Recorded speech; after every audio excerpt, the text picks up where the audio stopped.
Welcome to Kenton's videos. Enjoy the video. You start by identifying the stain, oil, protein, dye, or tannin because the treatment differs. Blot gently with a clean cloth to remove excess. Do not rub, as that forces the stain deeper.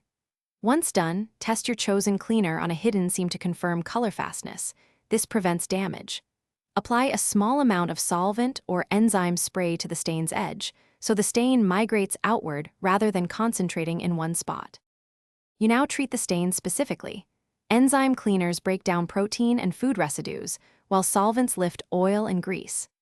Apply from the outer edge toward the center so you contain the mark, and let the product dwell for 5 to 15 minutes to do its chemistry. Then, agitate gently with a soft brush or cloth to lift particles. Avoid hot water until you're sure the stain is gone, because heat can set certain stains irreversibly.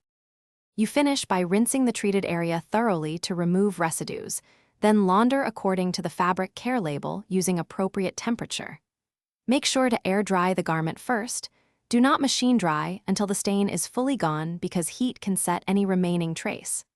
If the stain persists, repeat the targeted treatment or try an alternative solvent appropriate to the stain type.